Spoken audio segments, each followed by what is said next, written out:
রণকৌশল, ধ্বংসযজ্ঞ ও ক্ষমতার অভূতপূর্ব মিশেলে গড়া এক অভিনব চরিত্র চেঙ্গিস খান। এক সাধারণ গোত্রপতি থেকে তিনি হয়েছিলেন অতি নির্মম রক্তপিপাসু সাম্রাজ্যের মালিক। পৃথিবীর যুদ্ধের ইতিহাসে তিনি হলেন সবচেয়ে সফল সেনাপতি। পূর্ব থেকে পশ্চিমের সভ্যতাকে এক করেছিলেন তিনি। তৎকালীন পৃথিবীর 11% লোককে হত্যা করা হয় সরাসরি তার নেতৃত্বে। কিভাবে এই পর্বে জানব পৃথিবীর সর্ববৃহৎ সাম্রাজ্যের প্রতিষ্ঠাতা চেঙ্গিস খান সম্পর্কে। ভিডিও শুরু করার আগে অনুরোধ করব, আপনি যদি এই চ্যানেলে নতুন হয়ে থাকেন তাহলে চ্যানেলটি সাবস্ক্রাইব করে বেল আইকনটিতে ক্লিক করুন।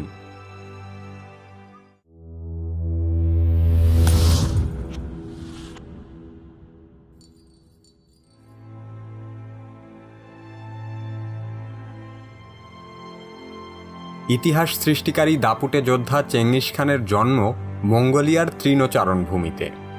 ধারণা করা হয় 1162 সালে চেঙ্গিস খান উত্তর মঙ্গোলিয়ার খেনতি পর্বতমালার নিকটবর্তী দেলুন বলদাখ নামক স্থানে বর্গিজিন বংশে জন্মগ্রহণ করেন। এক তাতার প্রধানের নামানুসারে বাল্যকালে তার নাম রাখা হয় তেমুজিন। চেঙ্গিস খানের পিতা ইয়েসুগেই মঙ্গোলিয়ানদের স্থানীয় দলনেতা হিসেবে বেশ কিছু সময় দায়িত্ব পালন করেন। সে সময় লক্ষ লক্ষ বর্গমাইল ইউরেশিয়ান স্টেপ অঞ্চল বিভিন্ন গোত্র, দল ও উপদলের মাঝে বিভক্ত ছিল। সেসবের মধ্যে তাতার, টার্কিক এবং মঙ্গল গোত্র ছিল অন্যতম। চেঙ্গিস খানের জন্মের সময় স্টেপ ভূমিতে ছিল তাতারদের একক আধিপত্য। চেঙ্গিসদের গোত্রের সাথে তাতারদের ঘোর শত্রুতা ছিল। চেঙ্গিস খানের বয়স যখন মাত্র 9 বছর, তখন শত্রুরা তার পিতাকে বিষ প্রয়োগ করে হত্যা করে। চেঙ্গিস খানের পিতার মৃত্যুর পর তার গোত্রের লোকজন অপ্রাপ্তবয়স্ক চেঙ্গিস খানের নেতৃত্বকে অস্বীকার করে অন্যত্র চলে যেতে শুরু করে। এরপর দীর্ঘদিন তার মায়ের সাথে যাযাবর জীবনযাপন করেন তিনি। এই বিপদসংকুল সময়েই মূলত চেঙ্গিস খান তার জীবনের সবচেয়ে কঠিন শিক্ষাগুলো লাভ করে। প্রতিকূলতার মধ্যেই যুদ্ধবিদ্যা রপ্ত করার মাধ্যমে বিখ্যাত যোদ্ধা হিসেবে প্রতিষ্ঠিত হতে শুরু করে তেমুজিন। 1178 সালে 16 বছর বয়সে অঙ্গিরাত গোষ্ঠীর বোর্তে নামের এক নারীকে বিয়ে করেন তেমুজিন। ঘটনাক্রমে তৎকালীন সময়ের সবচেয়ে শক্তিশালী মঙ্গল গোত্র অতর্কিত হামলা চালিয়ে তেমুজিনের লোকদের হত্যার পাশাপাশি তার স্ত্রীকে অপহরণ করে নিয়ে যায়। চেঙ্গিস খানের উত্থানের সাথে তার স্ত্রীর অপহরণের ঘটনার নাটকীয় যোগসূত্র রয়েছে। হামলার শিকার হবার পর তেমুজিন তার আপন ভাই জুমুখাকে নিয়ে তাদের পিতার বন্ধু তুগরুল খানের শরণাপন্ন হয়। তখন তেমুজিন জমুখা ও তুগরুল খানের সহযোগিতায় তার স্ত্রী বোর্তেকে উদ্ধার করেন। বোর্তেকে উদ্ধারের ঘটনার মধ্য দিয়ে চেঙ্গিস খান, জুমুখা ও তুগরুলের মধ্যকার ঐক্য অত্যন্ত সুদৃঢ় হয়ে ওঠে। এই সম্পর্কই পরবর্তীতে চেঙ্গিস খানকে শক্তিশালী হতে সাহায্য করেছিল। এই ঘটনার পরবর্তীতে খুব শীঘ্রই চেঙ্গিস খান মিত্র দল তৈরি করেন। এ সময় তিনি যোদ্ধা হিসেবে খ্যাতি অর্জন করলে তার অনুসারীর সংখ্যা দিন দিন বৃদ্ধি পেতে থাকে। সেনাবাহিনীর আকার বৃদ্ধির সাথে সাথে উচ্চাভিলাষী চেঙ্গিস খান বৃহৎ সাম্রাজ্য প্রতিষ্ঠার লক্ষ্যে প্রস্তুতি গ্রহণ শুরু করেন। সেই সাথে তিনি অন্যান্য মঙ্গল গোষ্ঠীদের সাথে মৈত্রী সম্পর্ক স্থাপন করেন।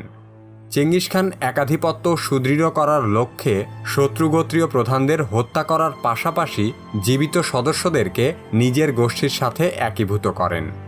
তৎকালীন মঙ্গলদের রীতি অনুযায়ী অভিজাত বংশের লোকেরা সেনাবাহিনীর উচ্চ পদে আসীন হতো, কিন্তু চেঙ্গিস খান সেনাবাহিনীর উচ্চ পদের জন্য বংশ পরিচয়ের চেয়ে যোগ্যতাকে প্রাধান্য দিতে শুরু করে। সে সময় পর্যন্ত চেঙ্গিস খানের গোত্রে সে ও তার ভাই একত্রে গোত্রপ্রধানের দায়িত্ব পালন করত। কিন্তু আধিপত্য প্রতিষ্ঠার প্রশ্নে এবং তেমুজিনের মঙ্গল রীতি বিরুদ্ধ কাজে তার ভাই জুমুখার সাথে বিরোধ দেখা দেয়। 1205 সালে মঙ্গোলিয়ান স্টেপ 2 শিবিরে বিভক্ত হয়ে পড়ে। একদিকের নেতৃত্বে তেমুজিন ওরফে চেঙ্গিস খান ও অন্যদিকে তার ভাই জমুখা। তেমুজিনের দুর্দান্ত রণকৌশলে জমুখা বাহিনী পরাজিত হয়। পরবর্তীতে জমুখার লোকেরাই তাকে চেঙ্গিস খানের হাতে সোপর্দ করে। কিন্তু তেমুজিন তার ভাইকে হত্যা না করে পুনরায় একসাথে কাজ করার আহ্বান জানায়। কিন্তু জমুখা তার নিজের ইচ্ছাতেই মঙ্গল রীতি অনুযায়ী মেরুদণ্ড ভেঙে স্বেচ্ছা মৃত্যু বরণ করে। আর যেসব সৈনিক চেঙ্গিস খানের কাছে পুরস্কৃত হওয়ার আশায় জমুখার সাথে বিশ্বাসঘাতকতা করেছিল, তাদের পরিণতি হয় খুবই ভয়ঙ্কর। চেঙ্গিস খান তাদের সবাইকে বিশ্বাসঘাতকতার অপরাধে ফুটন্ত পানিতে সিদ্ধ করে হত্যার আদেশ দেয়। জমুখাকে পরাজিত করার পর মঙ্গোলিয়ার বাকি গোত্রগুলোও একে একে চেঙ্গিস খানের বশ্যতা মেনে নিতে থাকে। 1205 সালের মধ্যেই তিনি তার সকল প্রতিদ্বন্দ্বীদের হটিয়ে এককভাবে সমগ্র মঙ্গোলিয়ার অধিপতি হিসেবে অধিষ্ঠিত হন। এ সময় তিনি সমগ্র রাজ্যের প্রতিনিধিদের নিয়ে এক সভা আহ্বান করেন। এই সভার মধ্য দিয়ে আধুনিক মঙ্গোলিয়ার আদলে নতুন এক রাষ্ট্র গঠন করা হয়। 1205 সালের এই সভাতেই তেমুজিনকে চেঙ্গিস খান উপাধি দেওয়া হয়। চেঙ্গিস খান অর্থ রাজাদের রাজা। 1206 থেকে 1227 সাল পর্যন্ত এই 21 বছর ছিল চেঙ্গিস খানের নেতৃত্বে মঙ্গল সাম্রাজ্যের স্বর্ণযুগ। এ সময় চেঙ্গিস খান মঙ্গল সাম্রাজ্যের বিস্তারের লক্ষ্যে অভিযান শুরু করে। তার প্রথম অভিযান চীন থেকে তিনি যুদ্ধবিদ্যা ও কূটনীতির মৌলিক কিছু শিক্ষা লাভ করেন। 1211 সালে চীন অভিযানের প্রথমেই তিনি জিন রাজবংশকে পরাজিত করেন। এরপর 1215 সালে চীনের জিয়া সাম্রাজ্য এবং 1220 সালে পারস্যের প্রবল প্রতাপশালী খোয়ারিজমীয় সাম্রাজ্য তার পদানত হয়। এদিকে আফগানিস্তান হয়ে ভারতের পাঞ্জাব পর্যন্ত মঙ্গল বাহিনী চলে এসেছিল।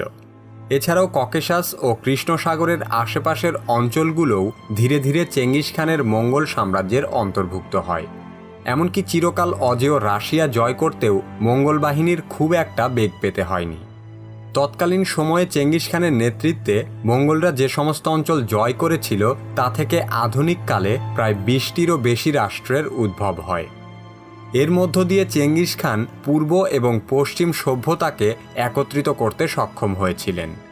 চেঙ্গিস খান আলেকজান্ডার দি গ্রেটের চেয়ে 4 গুণ বেশি রাজ্য জয় করেন এবং তার সাম্রাজ্য রোমান সাম্রাজ্যের দ্বিগুণেরও বড় ছিল। চেঙ্গিস খান তার রণকৌশল, সাহস আর বুদ্ধিমত্তার জন্য ইতিহাসের পাতায় যেমন বিখ্যাত, তেমনি তার রাজ্য জয় করার পদ্ধতির জন্য কুখ্যাত হিসেবেও পরিচিত। নারী, পুরুষ, শিশুসহ প্রায় সবাই এই মঙ্গল বাহিনীর বর্বরতার শিকার হতো।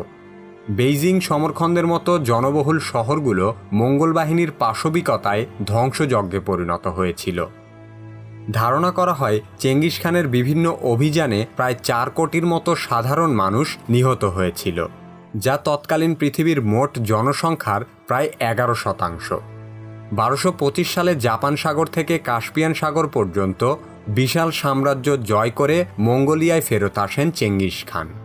এর 2 বছরের মাথায় 1227 সালে ঘোড়া থেকে পড়ে দেহের অভ্যন্তরে গুরুতর আঘাতপ্রাপ্ত হয় চেঙ্গিস খান। পরবর্তীতে 1227 সালের 18 আগস্ট চেঙ্গিস খান মৃত্যুবরণ করেন। চেঙ্গিস খানের নৃশংসতা ইতিহাসের সবচেয়ে কুখ্যাত হিসেবে পরিগণিত হলেও তার সাহস, বুদ্ধিমত্তা আর রণকৌশল মঙ্গোলীয়দের আজও গর্বিত করে। সমগ্র মঙ্গোলিয়াকে একত্রিত করার জন্য তাকে মঙ্গল জাতির পিতা বলা হয়ে থাকে। চেঙ্গিস খানের নেতৃত্বে মঙ্গল বাহিনী ভেদ করেছিল তৎকালীন সময়ের সবচেয়ে কঠোর প্রতিরক্ষা ব্যবস্থা চীনের মহাপ্রাচীর। মানব প্রকৌশলের এক অনন্য নিদর্শন হল চীনের এই মহাপ্রাচীর। এ প্রাচীর বিশ্বের সবচেয়ে দীর্ঘ মানবসৃষ্ট স্থাপনা। চীনের মহাপ্রাচীরের সম্মিলিত দৈর্ঘ্য পৃথিবীর বিষুবরেখার দৈর্ঘ্যের অর্ধেকেরও বেশি। পৃথিবীর সপ্তম আশ্চর্যের অন্যতম চীনের মহাপ্রাচীর সম্পর্কে জানতে কি কেন কিভাবে এই ভিডিওটি দেখুন। কি কেন কিভাবে চ্যানেলে আপনি নতুন হলে এই চ্যানেলের অন্যান্য ভিডিওগুলোও দেখতে থাকুন। এ ধরনের ভিডিও নিয়মিত দেখতে চাইলে কি কেন কিভাবে সাবস্ক্রাইব করুন। আমাদের পরবর্তী ভিডিও আপলোড হওয়ার সাথে সাথে দেখতে চাইলে সাবস্ক্রাইব বাটনের পাশে বেল আইকনটিতে ক্লিক করুন। এই ভিডিওটি ভালো লাগলে লাইক করুন, বন্ধুদের সাথে শেয়ার করুন। আমাদের চ্যানেলে কি ধরনের ভিডিও দেখতে চান তা কমেন্টে লিখে জানান।